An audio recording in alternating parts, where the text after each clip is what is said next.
Thank you very much, Mark. So I'm going to pick up on next. I'm going to pick up on the Uber engaged and Uber affiliated, and ask you to think about how you got to this room. Chances are you've been on some kind of journey, a Jewish one, a philanthropic one, a volunteer one, an organizational one, and some set of choices landed you here. What were those choices?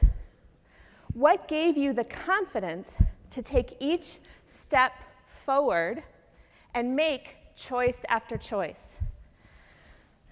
As Mark implied, something that we all have in common is that we decided that we could be part of Jewish institutions. We realized we would be welcome, we wanted this, we stepped forward, we felt comfortable in some way. This JTalk is about engaging those who can't do the same, who don't have the confidence or the comfort, who can't step forward. It's about helping them to own their Jewish lives. So I want to start with two framing stories. The first is a bit of folklore that might be a joke, or it might actually be a piece of research that somebody discovered along the way. Nobody's really sure at this point, it's just legend. It's said that when two parents asked their child who had just come home from camp, "So what was your favorite experience at camp?" He said, "Havdalah." Havdalah was my favorite experience. And the parents, super responsible and responsive, said, "Okay, great, let's start making Havdalah." And the kids, the child, said, "We can't do that. We don't have a lake." Meaning, of course, that to the child, Havdalah was this beautiful ceremony, kind of looking like this, right? A little bit darker, the stars twinkling, the whole camp singing in one voice. But more significantly, for the child, that was the only time he had experienced Havdalah, the only opportunity he had had to understand what this ceremony was. And so to him, the ceremony wasn't portable. It wasn't something he could own. It wasn't something that could take place within his life. It literally needed a lake. Okay, so the second story. I'm in my 20s, I'm at a wedding, a 5K post-race breakfast, a Super Bowl party, any one of a number of settings. This actually happened a lot when I was in my 20s. I begin chatting with somebody next to me. We each say, we lived in Washington, D.C. This is a big question when you live in Washington, D.C. We each say, "What do you do for a living?" I explain that I work in the Jewish community, and the person's eyes grow wide. "Oh." And they say, "I just got back from Israel," or "I just started dating a non-Jew," or "My grandparent just died," and their voice would kind of trail off. And in my head, after a while, I started to fill in the blanks for this person, right? And the blanks would be, what do I do now? What they were really saying is, I just realized that Judaism actually holds for me more than I thought it did. What do I do now? What does it really mean to live a Jewish life? My peers got to this question at 20-something because they got to Jewish adulthood with little understanding of what it means to really live an adult Jewish life. If pressed, they thought that Havdalah needed a lake, meaning they thought that Jewish life happened in institutions and that these institutions were not for them. They were their parents' institutions. They seemed foreign, inaccessible, even kind of scary. We've created this situation in American religious life and American Jewish life where we teach and preach that clergy are religious for us, that we're Jewish when we walk through doors, that our job is to sit in the pews and listen. We've said, come to us. Be Jewish from 4 to 6 on Tuesday and 10 to 12 on Sunday. Have Shabbat dinner, but do it in this multi-purpose room. Watch this movie in this Jewish theater. Our Jewish lives stop and start, we've taught, when we enter these rooms. And most have listened carefully, right? Too many American Jews see institutions as the only possibilities for Jewishness in their lives. They're not comfortable in these institutions, and this creates the paradox. Judaism happens in institutions, they're not going to enter, and therefore Judaism is out of their hands and out of their everyday. But we need Jews to lead themselves. not just to lead themselves in ritual, not just to make Havdalah at home, although if they do that, that's fabulous, right? We need Jews to examine the corpus of what Judaism is, to imagine what it can be, and to choose for themselves how they will engage.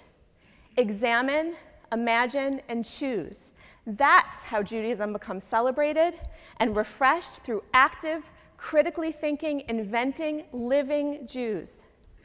But the lack of a lake gets in the way, or we think we don't belong, and so we need the motivation to examine, the skills to imagine, and the confidence to engage. These traits, motivation, skills, and confidence, constitute ownership. The idea that individuals can and do lead their own Jewish lives when they're ready. And this ownership, this readiness, should be the goal, can be the goal of all Jewish education that we do, all Jewish learning that we do with students of any age. And this is the paradigm shift. If Jewish education in your JCC has been classes, if Jewish experiences in your JCC has been a tiny bit of Jewish added to something, this is the paradigm shift we're moving from and to. And now I'll talk about the two.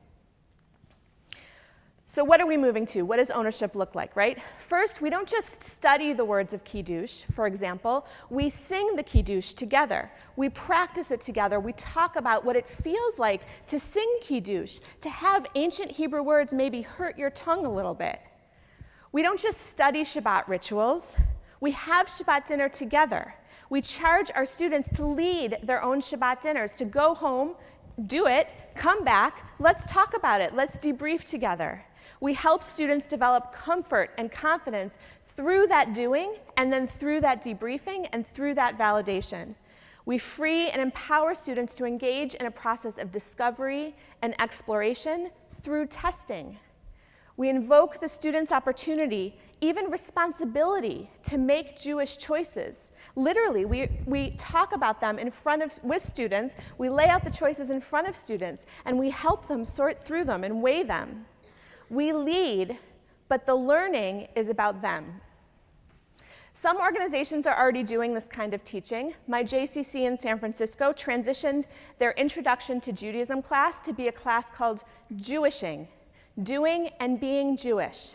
It's a wandering journey, and I'm quoting them, through history and culture, an exploration of Judaism's choices and questions. And it is this kind of laboratory. At 6th and I Synagogue in Washington, D.C., the same kind of transition has happened. Their Introduction to Judaism class has become a Jewish welcome workshop. Again, a laboratory for 20 and 30-somethings to experiment with Judaism in their own lives.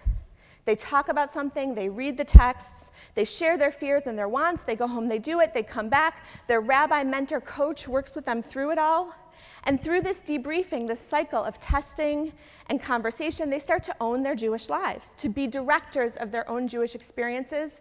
The extraordinary becomes, in the best way, ordinary. 6th and I also facilitates how-to explorations of Pesach, Shabbat, and Purim, and these sell out regularly. So Judaism's confusing. The Pew study has been quoted, talked about many times in the past few days. I'll talk about it again for a second. It's even been said out loud in some of these rooms, and many of us already knew that the vast majority of respondents to the Pew study, 94%, suggest that they're proud to be Jewish. 94%. And yet 1 in 5 describes themselves as having no religion at all. Jews are less likely than Americans to believe in God with certainty. Only about 1/4 of Jews say that religion is very important in their lives. 1/4, very important in their lives. And 56% of Americans say the same thing. So they're proud to be Jewish. Doesn't necessarily mean what we think it might mean. It isn't a religion. What is it? That's the question on the table, no matter how old you are. That's the question on the table. That's what we get to help people figure out. I love talking about this stuff at a JCC conference. There is no better place. JCCs are extraordinarily suited to this work.